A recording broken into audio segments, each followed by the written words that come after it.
Halo, selamat datang di channel aku. Perkenalkan aku Bima.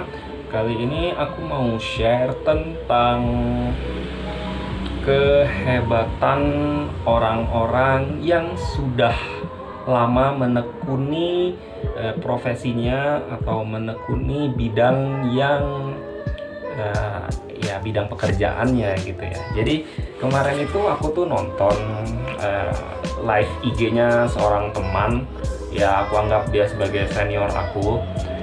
Jadi pada kesempatan itu aku melihat dia diminta sama host untuk membacakan atau meramal atau membaca tarot dari si host itu sendiri. Dan di situ aku mendapatkan pembelajaran dapat insight bahwa memang ya yang namanya orang sudah berkecimpung dalam bidangnya, dalam profesinya, dan dikerjakan dengan sepenuh hati, dengan keseriusan, di sana akan terlihat sekali betapa mahirnya orang ini gitu loh. Aku memang baru setahun berapa bulan lah, 1 tahun 5 bulan menjadi seorang tarot reader, dan aku melihat betapa canggihnya orang ini gitu, memadukan antara teori ya dan intuisi dan memang jam terbangnya juga gitu. Jadi ketika dia membacakan itu,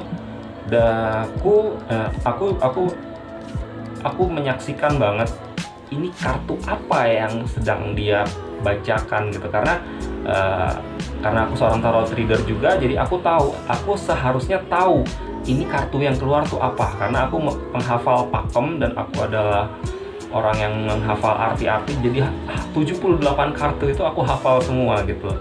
Jadi aku sangat penasaran, dan dia memang tidak menunjukkan kartunya ini kartu apa ya.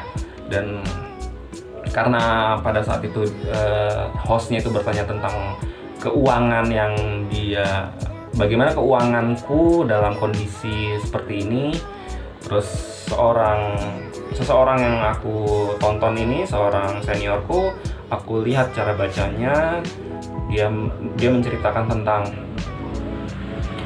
masa-masa sulit, dia menceritakan tentang perjuangan, dia menceritakan tentang kalau bisa ya tetap serius dan tetap fokus gitu.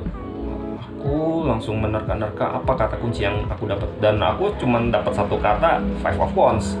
Ini pasti masa-masa sulit, masa berjuang, masa harus terus struggle dan nggak boleh nyerah. Ternyata kartu yang dia maksud tar dulu. Dan ternyata sebelum aku ketahui apa kartu itu, dia mengulang kembali sebuah kata kunci, no regret. Jadi memang dalam proses pembacaan tarot yang dia lakukan itu dia mahir banget lah. Aku sampai heran ya, maksudnya ya itulah, dia satu kartu bisa dijabarkan 5 menit atau 6 menit ya, karena dia memang udah jago di bidangnya, udah mahir banget, ditambah lagi aku bilang tadi intuisinya, jam terbangnya, jadinya dia pintar meracik kata-katanya dan memasukkan hasil dari bacaan itu masuk ke dalam konteks pertanyaannya. Ya, video ini aku persembahkan untuk orang yang luar biasa ini, jadi wow. Dan dia waktu itu berkata no regret. Jadi nasihat dari kartu tersebut sebenarnya no regret. Dan aku mengingat kembali no regret. Oke, no regret adalah Five of Cups. Ya sebenarnya makna Five of Cups itu regret ya, sebenarnya sorrow, kesedihan.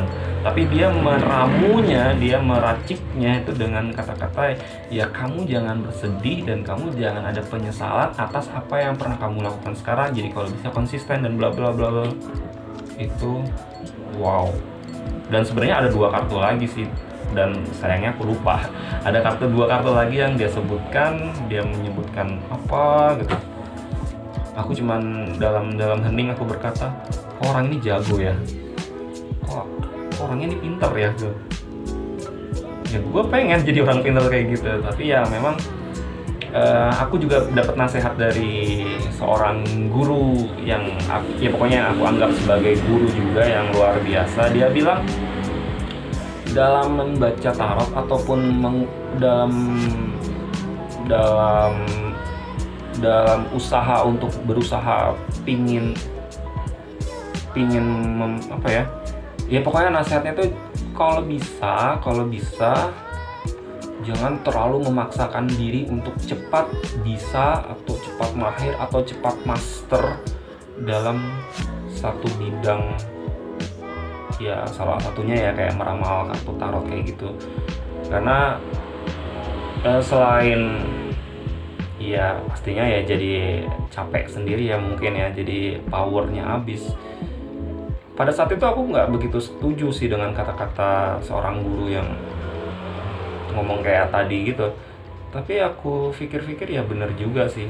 Ya walaupun bisa sih untuk dipaksakan untuk pinter, tapi memang akan ada momennya dimana nanti kamu akan jago pada waktunya seiring kamu jam terbangnya banyak, seiring kamu kedekatan dengan kartu tarot itu sendiri, dan itu akan ada waktunya untuk jadi jago. Jadi jangan, ya kalau bisa ya jangan terlalu, kalau bisa membandingkan orang dengan membandingkan diri sendiri itu jadi kurangi, karena semakin sering ngebandingin terus tapi kalau misalkan mentalnya nggak kuat ya bisa down dan aduh kok dia jago banget dan aku masih begini-gini aja, udah aku nyerah aja deh jadi berkembang dalam profesi ini. Ya bisa jadi kayak gitu.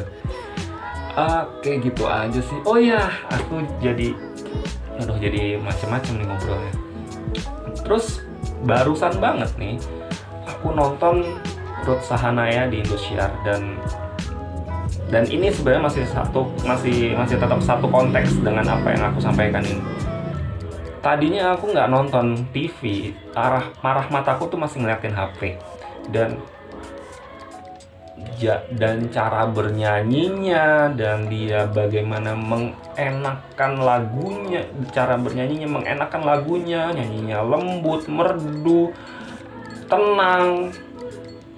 Aku langsung mikir memang begini ya seorang diva, dan dia nyanyinya ya dari aku main HP, sibuk HP itu, dan aku langsung ngeliat ini orang ini pasti gini. Aku langsung mikir ini pasti zaman dulu dia juga berdarah-darah juga, dia mengalami yang namanya bisa jadi kayak nggak dibayar, bisa jadi diperlakukan tidak adil, dan perjuangannya itu harus dia penuh keringat, harus disiplin. Nyanyinya mungkin dalam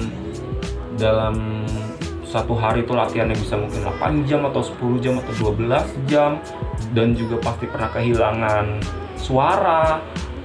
Jadi untuk menjadi expert dalam satu bidang itu ya kita jangan langsung ngelihat bahwa wih gila dia udah master, wih gila dia udah jago, wah gila dia pinter banget. Ya untuk hikmah yang aku bisa simpulkan untuk saat ini sih, hargai dan apresiasi atas proses yang sudah kamu lewati. Sudah ya bagaimanapun perjuangan kamu itu ada progresnya. Progres sekecil apapun itu dihargai, dimana kamu misalkan kayak aku tuh dari misalkan kayak nggak bisa baca kartu dan akhirnya bisa hafal itu semua kartu.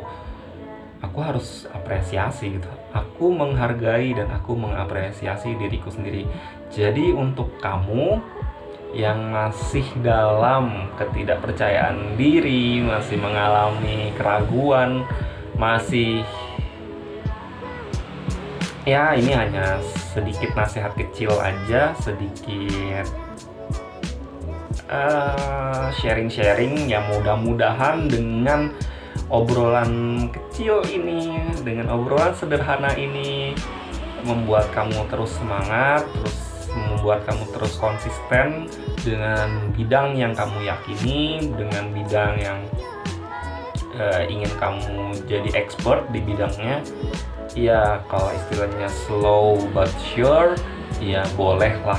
Tapi kalau misalkan mau kenceng, fast and sure, ya itu juga boleh. Ya tergantung kemampuan kamu, tergantung hardware kamu, badan kamu, pikiran kamu, otak kamu. Kalau misalkan kamu memang nggak kuat pusing-pusing, nggak kuat untuk berlari kencang, ya udah pelan-pelan aja.